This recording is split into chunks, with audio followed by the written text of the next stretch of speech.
Okay, so we're going to discuss blood flow.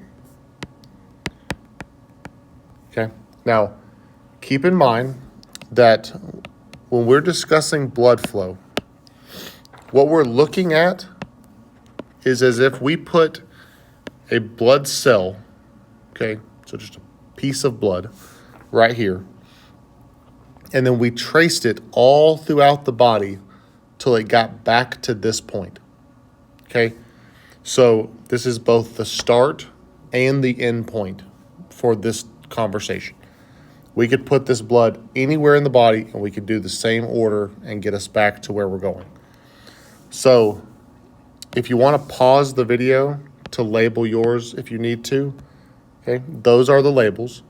So at least now we know the names of the parts, and then we're going to kind of trace the blood from there. Okay, so as we're looking, we're in the right ventricle. Okay, we're going to go in this direction. So right there is the pulmonary valve. Right here is the pulmonary artery. Then we can either go this way or we could trace it out this way. So these are pulmonary arteries going out to the lungs. Okay. So we're trying to label the lungs as L. So as we are looking,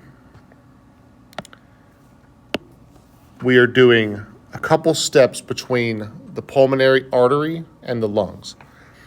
That first step is as those arteries start to get smaller, okay? And I'm going to show this with a orange line.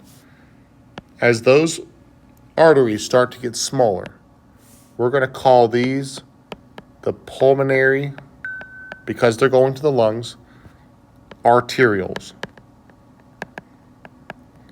Okay, so arterioles are small arteries. Okay, it's just a name for small arteries. Okay, so as we're looking, just to go back from the beginning, it's going to be right ventricle, pulmonary valve, pulmonary artery. Then we go pulmonary arterioles. Okay, then we're going to have a step here. Okay, this happens within the lungs. Okay, these green lines, I'm going to pull down here, are going to be called pulmonary capillaries. Okay. Now, capillaries are just the name of the smallest blood vessel. But something that's significant about capillaries is this is where you see the exchange of oxygen and carbon dioxide. That is important. That is so important. So as we're looking at this, we're seeing the blood come from the heart, out of the heart, into the lungs, where we will then drop off carbon dioxide and pick up oxygen. So if we're in the lungs, we are picking up oxygen and dropping off carbon dioxide, okay? So as we continue on, we're going to get back towards the heart. Now, these blue lines are the smaller veins. So we've got arteries, arterioles, which are small arteries, capillaries, which are just the smallest blood vessel in the body. Then it has to start getting bigger. The vessel itself has to start getting bigger as we go back towards the heart. So we're going to call these pulmonary venules. All that means is small veins. Okay, that's just a way to say small veins. So at this point, we've got right ventricle, that's our starting point, pulmonary valve, pulmonary artery, pulmonary arterioles, pulmonary capillaries, pulmonary venules, and now we are back towards the heart at the pulmonary veins right here. So you've got pulmonary veins on both sides of your heart. Okay, so these are pulmonary veins. Okay, pulmonary veins. So we have now traced the blood from in the heart out to the lungs, and now we're coming back into the heart. So at this point, our little dot that we've been tracing, okay, is coming in here. This is going to be the left atrium. It's going to go through here. This is going to be called the bicuspid valve. And once it gets into this bottom chamber, that is the left ventricle.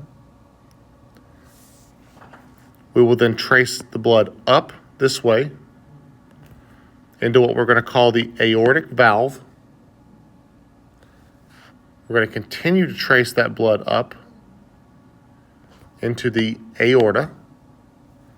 And the blood at this point will go either up so that it goes out to the parts of the body above the heart, or it will go back behind the heart. I'm going to do that in black so you can see the difference. Or it will go back behind the heart and come out at the bottom. So this blood will be coming out of the heart, going down to the parts of the body below the heart. Okay. So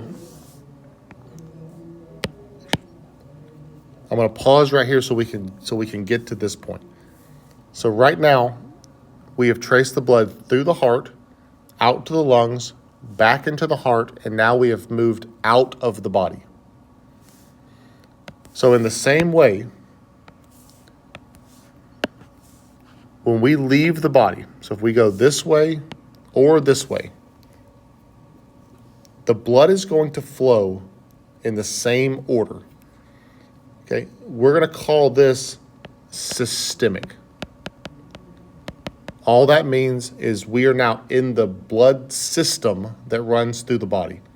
Okay, there are arteries and veins that have specific names. We're just going to call all of these part of the system.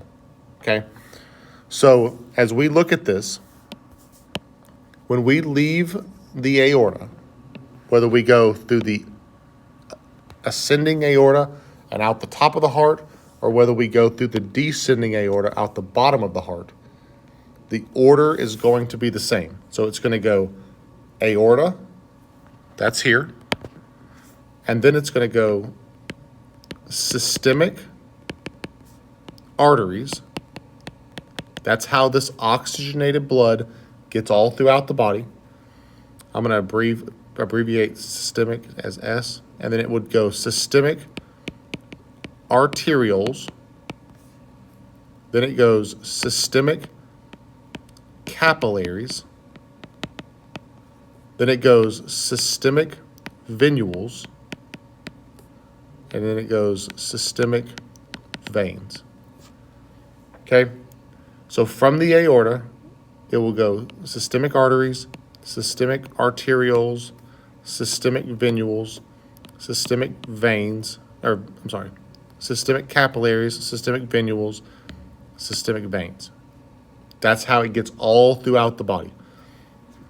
Now remember, a few minutes ago, at the capillaries, we said that is always where you see oxygen being exchanged for carbon dioxide.